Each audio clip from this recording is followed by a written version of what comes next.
Hello, hello. Just doing a bit more work on my SriYantra painting that is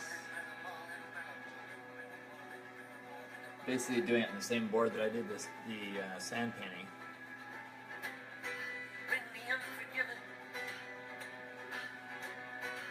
And now is the permanent one that I will use for meditating on and see, well, explore that technique and see what it does. And I can give you guys feedback on it. It's, aside from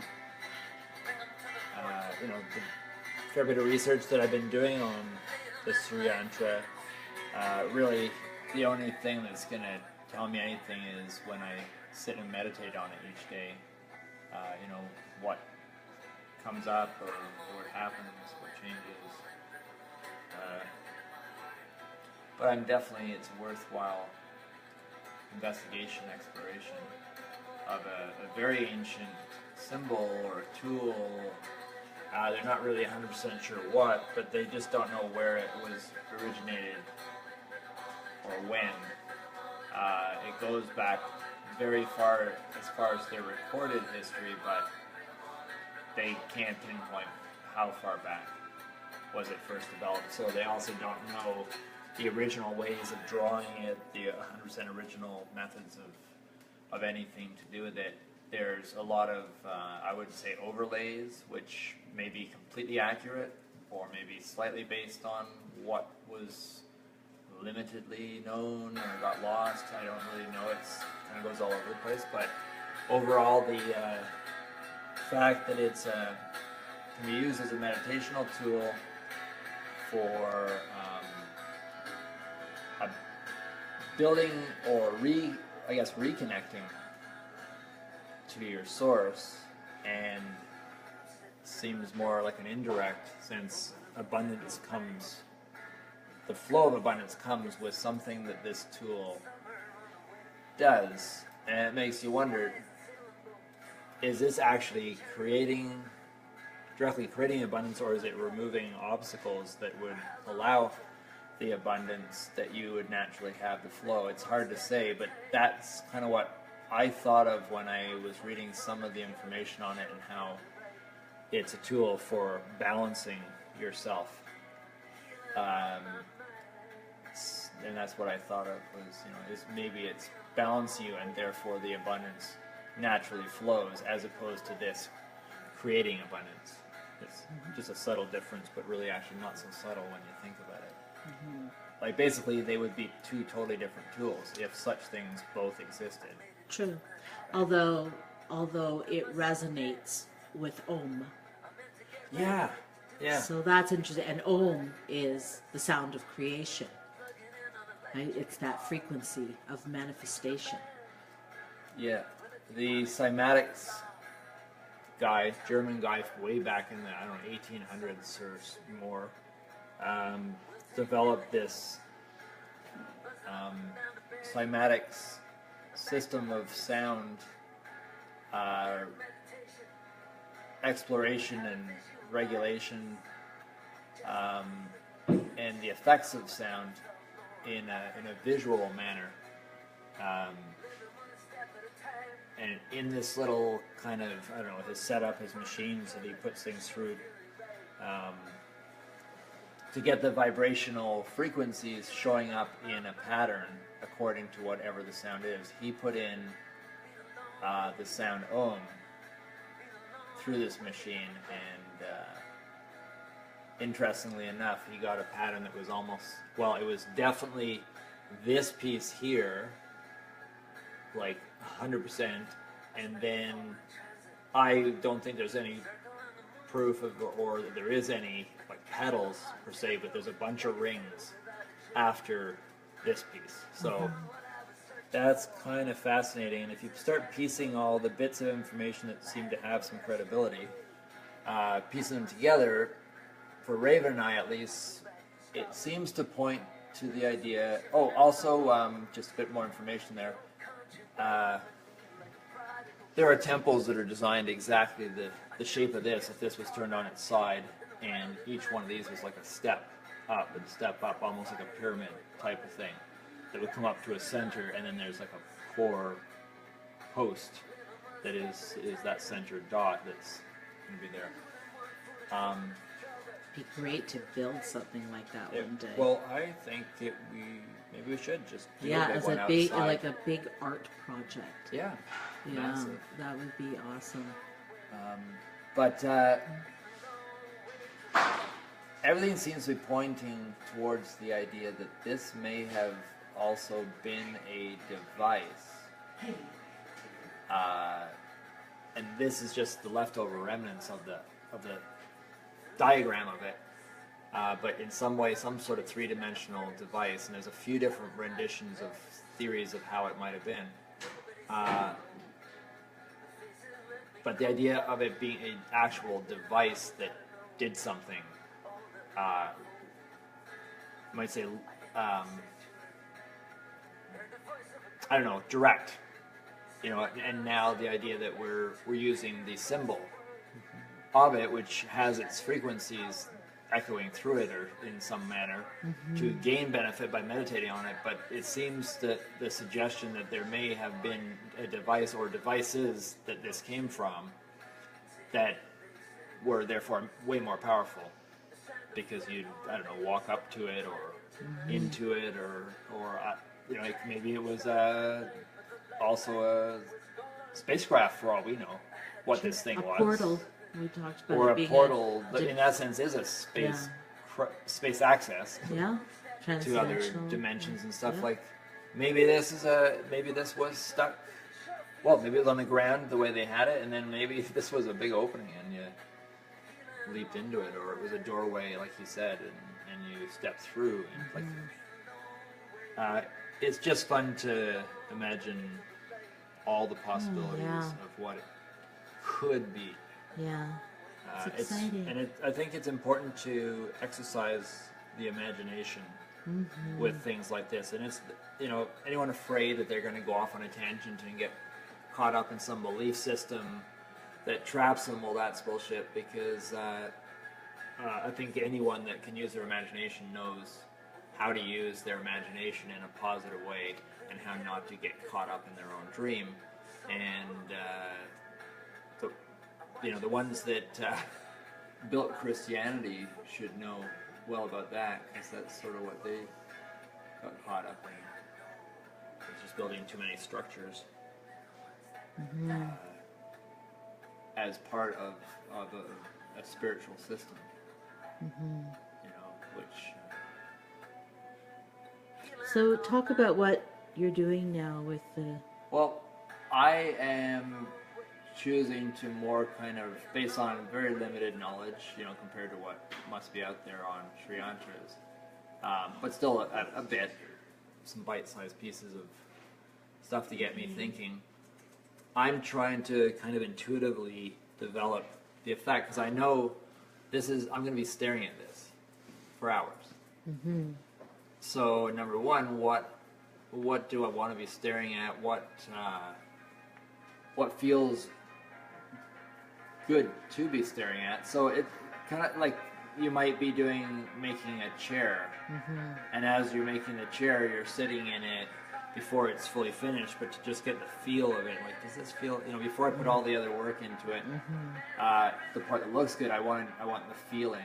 So I'm feeling it out as I go, altering colors, tweaking them. You know, I get to play with it, and then I step back and I sit and I look at it and I go, okay, there's something I'm not quite comfortable with yet, but I know it's just going to be an underpainting, and you know, I'll move on.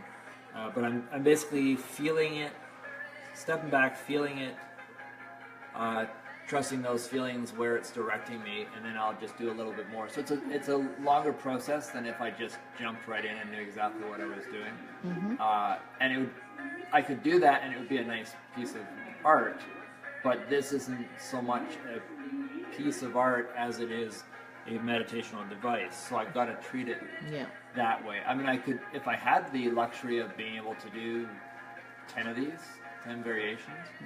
Then I could just do one after the other, one after the other, and they'd all be beautiful, valuable, different in some way, but seeing I'm only doing the one, I want to just kind of feel it out. It's an art conjuring device because all that energy has been put into it as well. Yeah. And the energy from the sand mandala. Yeah, exactly, all of it. Yeah. Yeah.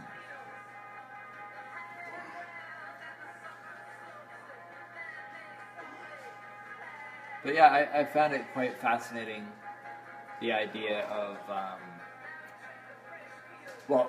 the first thing that I noticed quite different was when I saw the three-dimensional kind of pyramid-style structures that are done more like sculptures. That got me thinking, and just the idea of seeing it as a three-dimensional object like that gets the imagination going.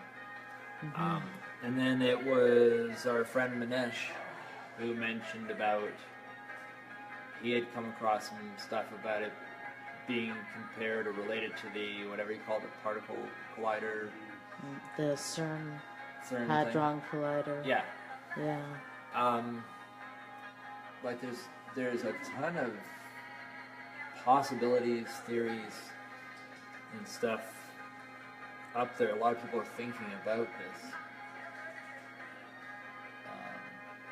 And what it is and why it's what it's for and things. And my feeling is, just a general sense, is that I think we're kind of on the right track. The basic information that's out there is quite accurate, but I think there's something way more to it than we've fully come across. So I think we still have a limited knowledge of it, which is part of what I like about exploring it. Is I'm kind of pioneering it for myself, and then because I'm an artist, I get to tweak it. I might meditate on it and just get a feeling that, I just got to go back in there, and this just feels a little bit something, and I can tweak it. And then it's like someone tuning an instrument, right? And you could be playing your instrument and then going, one of the strings is just a little off tune, out of tune, and you stop your song and then you just tune it a little bit more and go, okay, that sounds much better, and you go back into your song. Well, I get the freedom to do that, to tune this as I use it. If I get any feeling about I should tweak it this way or that.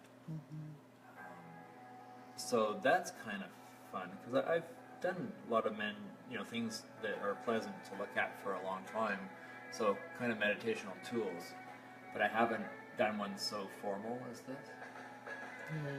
So it's kind of neat.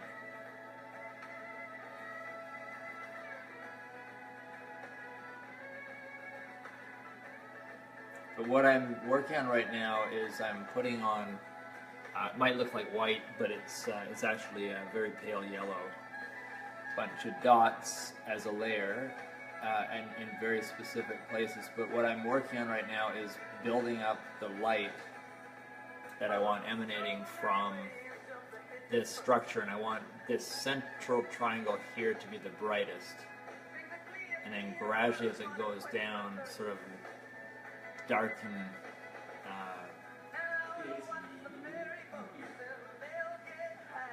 and that's what I'm kind of playing with at the moment as far as tweaking. And not that it has to be done this way, but for me, when I'm doing these dots, one of the things that's time-consuming about them is that I'm keeping the tip of my paintbrush full. So basically I'm putting a little, like a raindrop, a paint drop, with like a little bubble of paint on there, so that as it dries, it has a little bit of substance to it, compared to if I just dabbed, I get on a lot more quicker, but they wouldn't have this solidness to them, because they wouldn't be as opaque. And also by doing this, it gives them a very round shape automatically. You know, that sort of raindrop effect. Yeah. The attraction of whatever that physics is of how a drop of water holds itself. It holds it just long enough for it to dry in that nice round shape.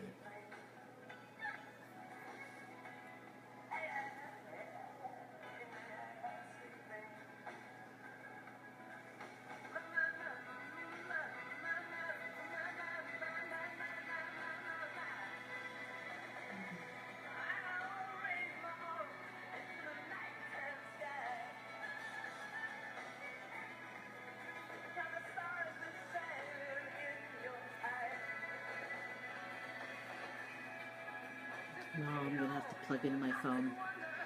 So, You can unplug mine and plug it in. yeah, we'll just resume a little later. Okay. So, and we will put links in the comments to some cool videos that we talked about. Because we come across a lot of neat little bits and like pieces. including that cymatics one. We put a link.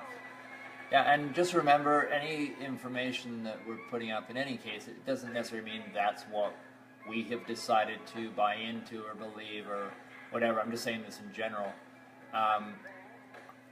We research not because, this is what we figured out, this is the answer or anything, but it's like, here is more to stimulate your imagination with the possibilities that are out there. So we haven't made any firm decisions on things, and we try not to, and that's how we stay flexible, Raven and I, in our investigations over time, explorations. Well, some things we're firm on too, though. And many things we are firm on when it becomes that way, but we don't just sort of leap onto any bandwagon that quickly.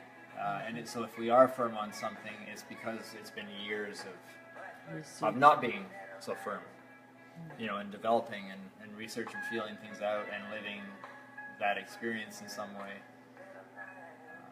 But back to these posts that we'll do, or links, just a whole bunch of different things that just show the depth of the SriYantra. How old it is, a sense of how old it is, and how mysterious it is too. It's not all figured out. Yeah. And I don't know, I find things that haven't been figured out quite fascinating. Mysteries, yes. Or even if they have many applications, people associate many different things. But ultimately, it's a manifesting device. Yes. Yeah. Now, what thoughts came to my mind, and I think they came to Raven's mind as well, is imagine some kind of large-scale form of this out on our land, built so that you would walk up steps, kind of thing. I don't know how the structure would be built.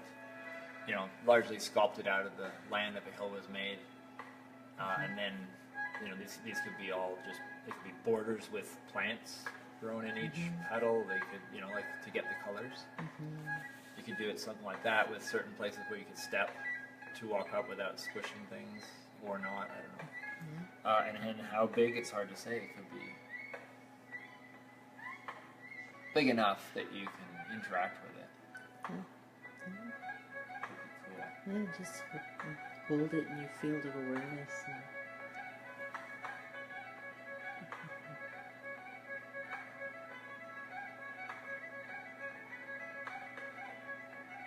Are we going to name one of our fields the field of awareness? Sure. Go here, step into the field of awareness. Make sure you close the gate. Yeah. Terry Ann just joined. Hi, Terry Ann. Terry Ann, when you step into the field of awareness, do you close the gate behind you?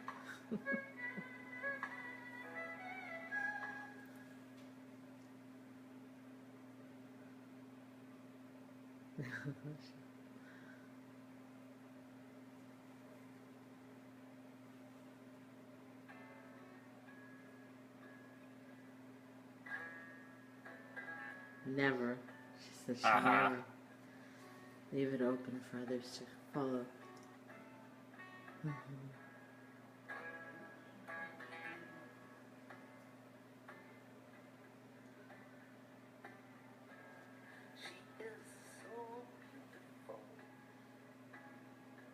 Alright, my arms are getting tired, so we shall resume later. Later.